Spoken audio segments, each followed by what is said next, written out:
Woohoo! Oh man, what a section of trail. Oh my word. This is just, oh, my friends, welcome back. It is Trail Centre Day. Today, woohoo!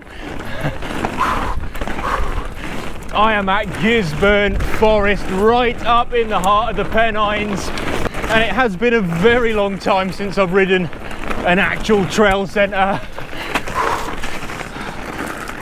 This one starts off with a bang. Woo! Today we are going to be riding a trail called the 8.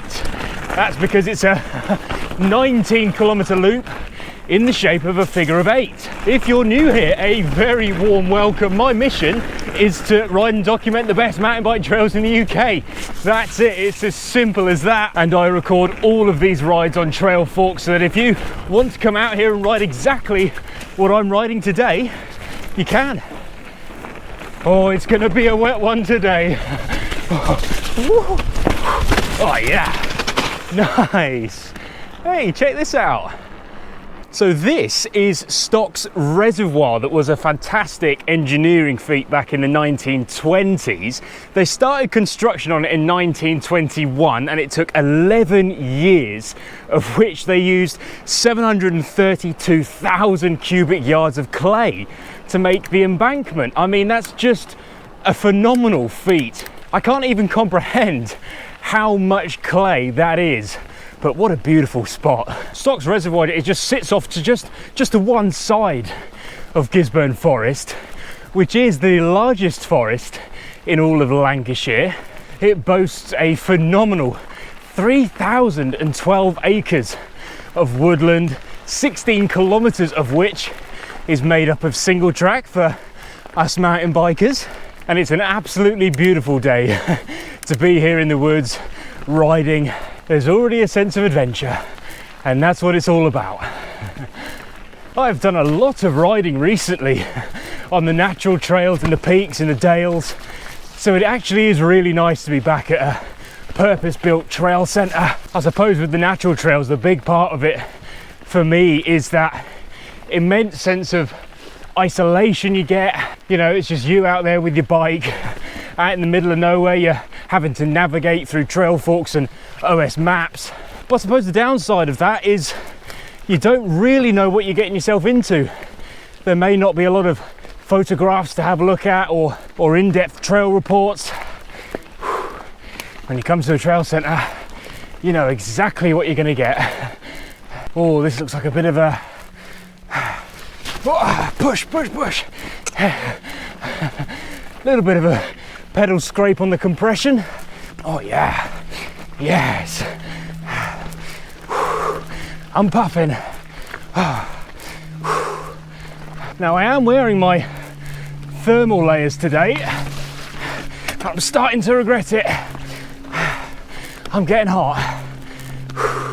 There's just that little bit of frost on the ground, but it's meant to get to a high of 7, so I think I'm going to be taking these off pretty soon. Oh man. Nearly stalled. This looks treacherous. Go on. Yes.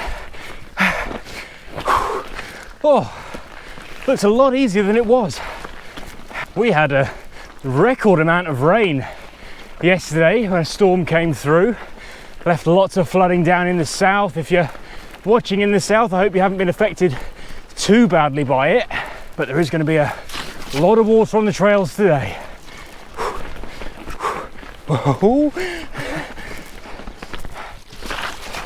Yeah.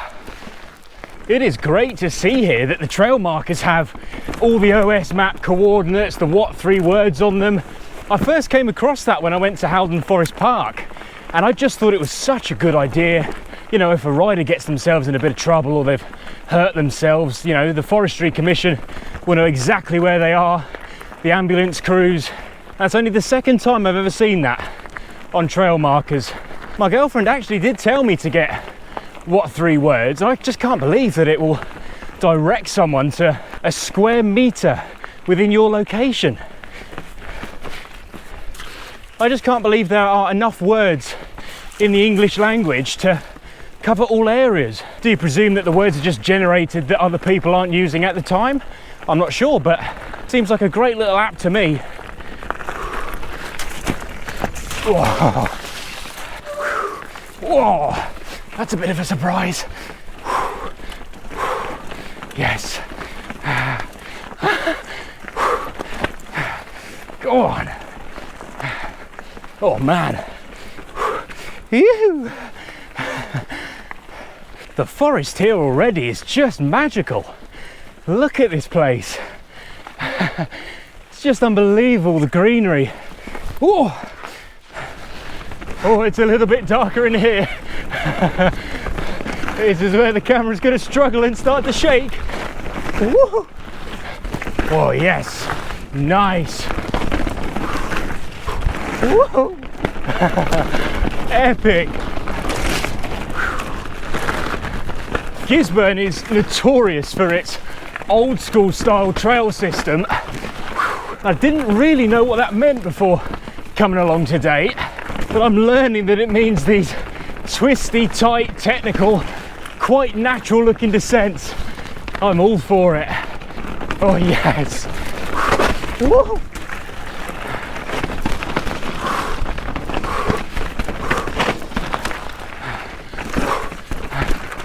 Oh, oh yes. Whoa. Hey, beautiful. What a fantastic little section of trail. Absolutely love that. Really tight, really twisty, really mysterious. It's got that sort of Canadian feel to it. Ah, you can't beat it. Beautiful little river. Oh, looks like we've got a little bit of Northshore coming up. It always puts me slightly on edge. It just matters if the width of the log is wide enough. I don't feel too, uncomfortable on it, but let's have a look at this one. Oh, geez.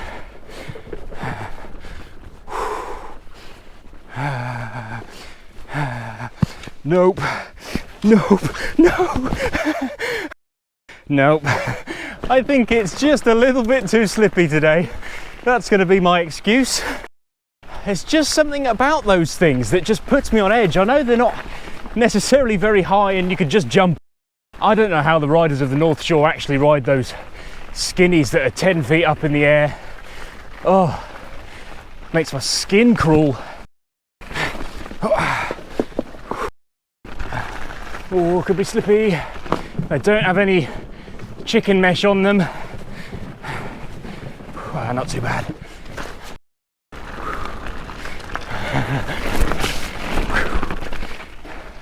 Now viewers, you might be wondering, Greg, how are you getting these cinematic shots from your little phone camera? Well, I'll let you into a little bit of a secret. It's not my phone. I've bought a pretty tasty Canon PowerShot V1 and it is simply phenomenal. On so many past adventures, I've wanted to capture landscapes, scenic elements of the ride, and I haven't been able to capture it in the way I've wanted to because it's always been shot on an old iPhone 11. Not only am I really interested in cinematography, but part of a mountain bike ride for me, part of the adventure, is the scenery that the trail takes you on. And what better way to record it and share it with you than on this camera. This camera is so advanced that I've actually had to read the instruction manual for once in my life. You can't just turn it on and shoot in auto. You've got to select all your different settings, all the shutter speed, the ISO, the aperture, all of that. You've got to just do it manually to get the best result. Now it even shoots in something called, oh God, Canon log, which is effectively a flat color profile. So you can color grade the footage in post. So I'm learning how to do that best I can. It's effectively like putting a filter on the video, but all the color gradists out there might shoot me for saying that. Whoa. Whoa, man. Okay, these could be a little bit slippy. Oh yeah. Oh, I've never ridden rock slabs like this. Woo! Nice. And back up. Oh, into the depths of darkness we go again.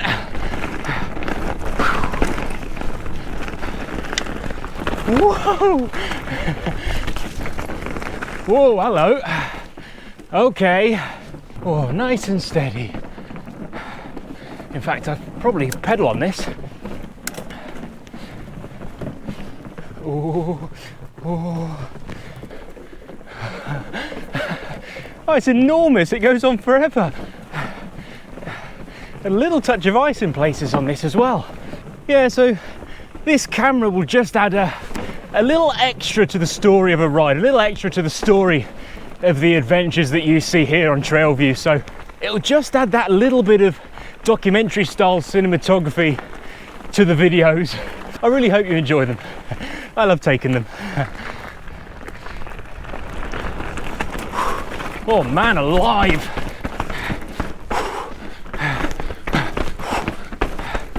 Oh, was not expecting that. So I'm going to upgrade my bike again soon. I recently upgraded from a 50mm stem to this 35 DMR Defi stem, and I am this close to buying the One Up Components carbon bars. But I'm into the last stage of what I do before I buy anything, and that's asking for real world reviews. If you have on your bike the One Up Components carbon bars, do let me know. I want to know how they feel when you're going uphill, especially. I know they'll be quite good going down because of that vertical compliance. Oh man, hang on, I've got to shut up. Oh. Whoa. Holy moly. My only concern with them is that when you're at the trail centre, when you're on a big long slog, you sometimes, you know, pull up on the bars to give you some extra leverage. Do those carbon bars, can you feel them flex when you're pulling uphill? These Bergtech ones that I've got on currently are super stiff, so they give you that extra bit of confidence to pull on the bars and get a bit more oomph out of your legs, just like I'm doing now. So if you do happen to have them on your bike, do let me know. I'd love to know your thoughts. Whoa, darkness.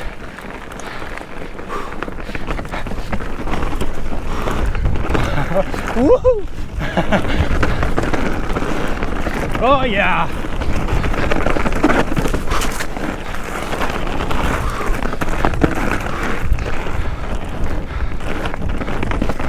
Whoa. Good fun. Wow. These rock formations look like something out of, well, either a zoo or something you'd see out in the savannah. No, that's gone wrong. They're absolutely phenomenal. I've never seen rock formations like that in the UK before. Really cool. Oh, this doesn't look so cool. Oh, there's no way I'm going to get up that, is there? Woo.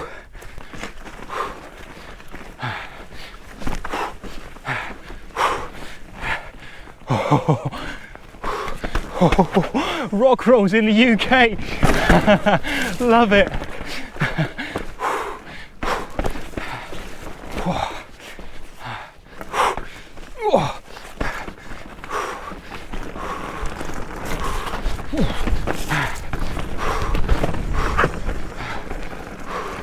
Nice.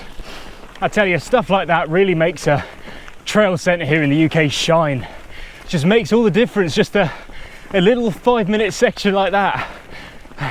If it puts a smile on your face, it's doing a good job. It looks like there's an even bigger rock roll, rock face to ride down here. Awesome. Oh, geez.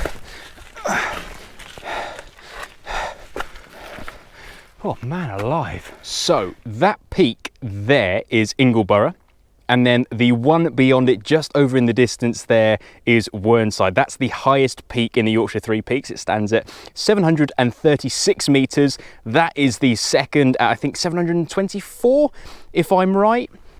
What a fantastic view. Oh yes. Oh, epic. Real good fun. Oh, I like the alternative line.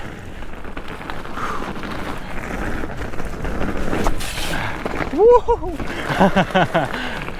Through the eye of a needle, those rocks. Oh yeah. Woo! Woo! Oh man, what a section of trail! Whee!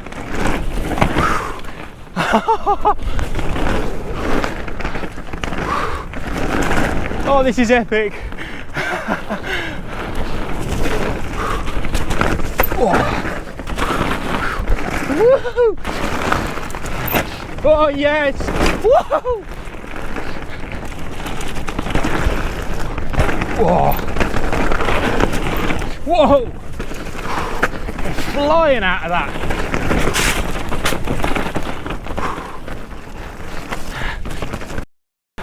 I've ridden a couple gullies in my time, and that one might just come out on top. Wow.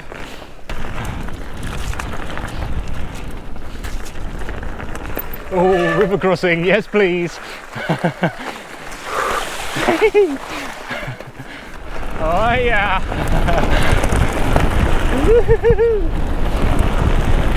Oh, I need maximum speed for this. Oh, not a chance. Not a chance. Now you see, I now look at that and think, wow, that could be a really nice shot on the new camera. And it is, the light's perfect, you got that building there, the leading trail. That's what it's all about. It's just adding to the story. The GoPro can only tell so much of a story. When you have a camera with capabilities of what this one's got, you could make anything look magical. Wow, it's like an old barn. Oh wow, it's like a little picnic area. Hey, that would be so cool to do like a little overnight camp in it, wouldn't it? Perfect amount of shelter. I mean, you'd have to do it in the summer, but that would be awesome. Little stealth camp. A big vision of mine, and has been for quite a few months now, is being able to go out and camp somewhere and then ride my bike. But of course, to do that, I would need a van. I mean, so many people already do it, but it just brings so much opportunity to riding. You know, I wouldn't have the logistics of, oh, I've got to get up at this time, I've got to do this, that and that, and then drive and get stuck in traffic. On some previous adventures, I've driven for 4.5 hours one way to get to a trail centre, and then 4.5 hours back, and it's killer. But if I had the van, if I had some sort of conversion unit in the back, or built it out myself, that was so fun to do. I could drive up the evening before, pitch up on some lay-by near the trailhead, and really relax into it and get myself prepared for the day's ride. Whoa! Uh-oh! Just be so cool. I could do a whole series of kitting out my van, and I can't wait for that day. Whoa. Oh, jeez. Yeah. On the day of a ride, I'll wake up at sort of 5:36. Oh man. And I'll be on the road, and within half an hour of driving to wherever I'm riding, I'll be tired, and it's just killer. I always forget that no matter the fact that I drive out, I've got to drive back. In a van, that just would never be a problem. I'd have so much more freedom and time to go and ride new trails that I've been wanting to ride for ages. But it's just the logistics of the weather, especially this time of year. You know, with the less daylight, I've got to cram it all into one day, and I've managed thus far, but I'm getting slightly to the limit. Oh yeah.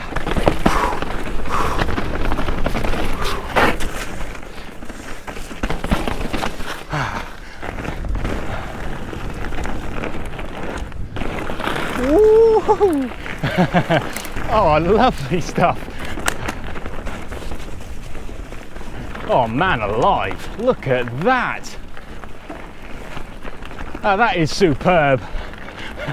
That is so picturesque.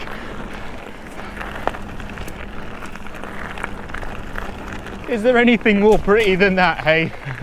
Look at this. That beam of light. Oh, it's like I haven't seen the sun in 2 weeks, which actually, I don't think I have. Oh my word. This is just, oh, I'm beyond words for how pretty this is. And you can mountain bike through it. Even better.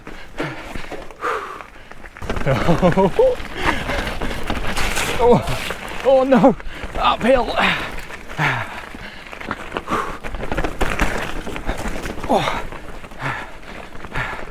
Oh man, this is doing the legs in.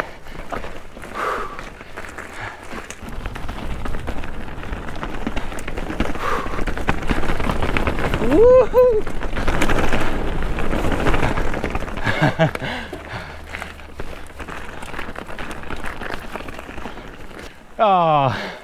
And the next section looks to be shut. Ooh, that looks like a nice surface. There's always going to be one type of trail diversion wherever I go. Always going to be one. Hey, this looks neat. This has got to be one of the best trails I've ridden on my adventures so far. It's just the perfect length, it's the perfect terrain, and it's just got the most beautiful scenery. I have thoroughly enjoyed every minute of it. Thanks for coming along. Take care.